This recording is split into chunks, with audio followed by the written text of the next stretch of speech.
So, when Nintendo decided to do a Nintendo Direct focused on the last few Switch 1 games less than a week before the big Switch 2 Direct, I think we all knew it was definitely going to be a smaller than usual event. The big reveal of the Direct was Tomodachi Life, living the dream. Okay, look, I knew that we weren't going to see anything huge, but did anyone else find this being the big reveal hilarious? Like, this couldn't be the main reveal in any other Direct. So while we don't know much about this game just yet, it just seems like an expanded Tomodachi Life, its existence does pose an interesting question. Are the Miis coming back? In my big Switch 2 predictions video, something I questioned was whether or not the new console was going to have much Mii presence. While this Tomodachi Life sequel isn't on the Switch 2, it is a Mii-focused game being released around the time of the Switch 2. Even the Miis themselves look a little more streamlined, so I ask, is this an indication of a great Mii revival? Let's take a look at the history of the Miis, understand their downfall, and speculate on how they could make a comeback in the future. Miis were the de facto Nintendo avatars starting on the Wii. The Miis were a gigantic part of Nintendo's identity when the Wii came out. So the brilliant thing about Miis was that they encouraged casual players to engage with the Wii. Someone unfamiliar with something like the Mario series might not be too keen to play as a little mushroom guy, but Miis?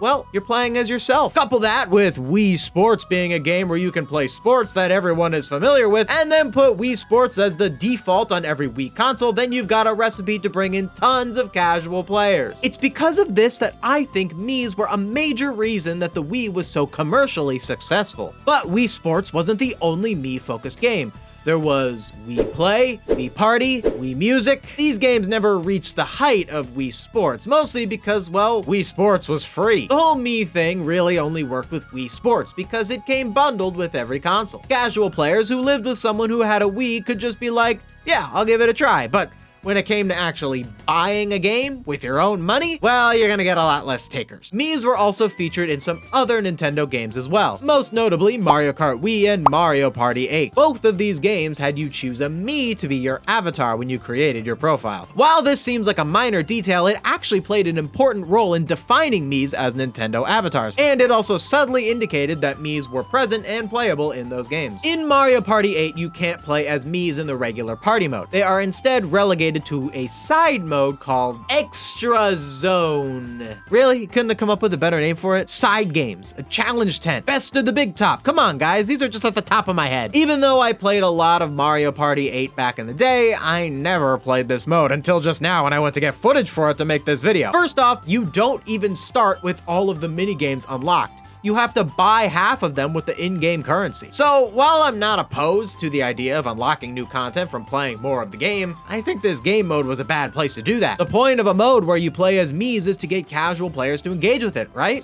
So picture this scenario. You're Nintendo, and you know a lot of your audience is kids, and with the Wii and Miis, you're really trying to get the parents to play too, as that opens up more of a market. So you've got this Mario Party mode where you play as Miis, and the intention is for the kid to be like, ah, Mom, you could play as a little Mii guy in this new game we got. And then you get in there and there's only 4 kind of shallow minigames and the other 4 are blacked out. And look, while these minigames are pretty fun, a lot of them are a bit bare bones. I mean, they're minigames. One of them is just Shy Guy Says. You lift up the flag at the right time or you lose. That's the whole game. And look, Shy Guy Says is a great minigame when it exists within the broader context of Mario Party. You know, a quick little challenge to win 10 coins. But to have it be one of 8 games in this Extra Zone is just sad. Also, it's the only minigame that requires the nunchuck, which I think is kind of funny. Like, oh, dig out your nunchuck. We're playing the flag raising game, said no one. With all this being said, maybe they could have been better off just making Miis playable in the game properly. After all, that's what Mario Kart Wii did, and that kind of speaks to the issue with Miis being playable in non-Mii games. You want Miis to be playable so the casuals want to play the game, but Miis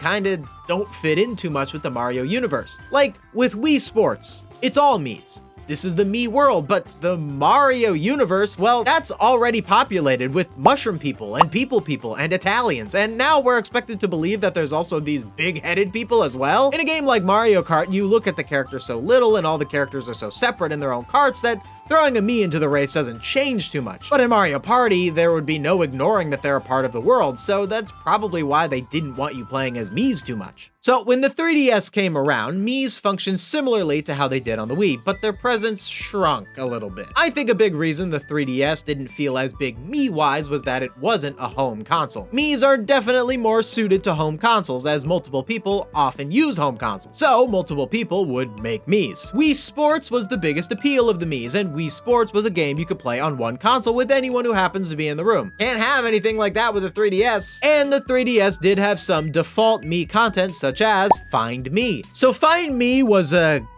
game where you went on some kind of adventure and you could progress when you got more Street Pass coins, which you got from passing other people who also had a 3DS. The main appeal of this was seeing the Miis of all the people you Street Passed, but since gameplay was basically non-existent, I really wasn't motivated to engage with this too much, and I certainly never found the Mii. The 3DS is also where we got Tomodachi Life, the first one, which I can say now. Tomodachi Life was different from the Wii Play and Wii Party type games. It was more of a casual game where your Miis lived in an apartment and, I don't know, ate food and stuff. It kind of bored me, to be honest, but I know a lot of people really liked it. You know, it's an acquired taste, and I respect that. I don't think it's a bad game, it's just not for me. Then there was also Miitopia that had a bit more gameplay to it. Honestly, I'm not really too familiar with it. I know it's a Mii-related game though. Tomodachi Life and Miitopia was Nintendo's attempt to really give the Miis new life, but I'm not sure really how well it worked. Again, I love Miis, but they definitely don't carry games the way characters like Mario or Link do. These guys were designed to be funny little avatars. Expecting them to make games fly off shelves is a little unfair. The Wii U had its own answer to Wii Sports with Nintendo Land, but that wasn't standard on every console.